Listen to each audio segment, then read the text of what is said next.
Hello everyone, I am your Dr. Syed Azharuddin, neonatologist plus pediatrician. I wish you a very happy Pongal to you and to everyone's family.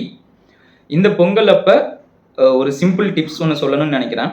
இந்த பொங்கல் அப்போன்னு இல்லை, இது எல்லா டைமும் use பண்ணுங்கள். அது என்ன அப்படின்னா, யூஸ்வலாக வந்து பொங்கல் வந்து ரொம்ப ஸ்வீட்டாக இருக்கும். நீங்கள் அதை சாப்பிட்டுட்டு நீங்கள் தூங்கும்போது, மெயினாக குழந்தைங்க வந்து தூங்கும்போது என்ன ஆகும்னா, எப்பயுமே சுகர் கண்டென்ட்டு வாயில் இருக்கும்போது இன்ஃபெக்ஷன் ஆகிறதுக்கான வாய்ப்புகள் அதிகம். இன்ஃபெக்ஷன்னா ஒன்றும் இல்லை, அது வந்து டென்டல் கேரிஸாக மாறிடும். ஸோ அப்படி பண்ணும்போது நைட் டைமில் யூஸ்வலாக அவங்க வந்து ஏதாவது ஸ்வீட்டாக சாப்பிட்றாங்க அப்படின்னா, முடிஞ்ச வரைக்கும் வாயில் வந்து தண்ணியை வச்சு கொப்பளிச்சு துப்ப சொல்லுங்கள். அது வந்து மோஸ்ட் ஆஃப் த சின்ன குழந்தைங்களுக்கு not possible, I know that.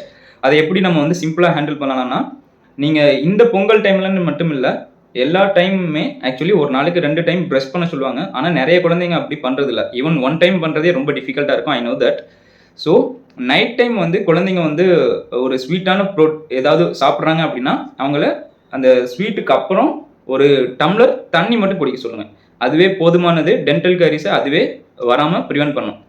So again I you a very happy Pongal to you and everyone's family.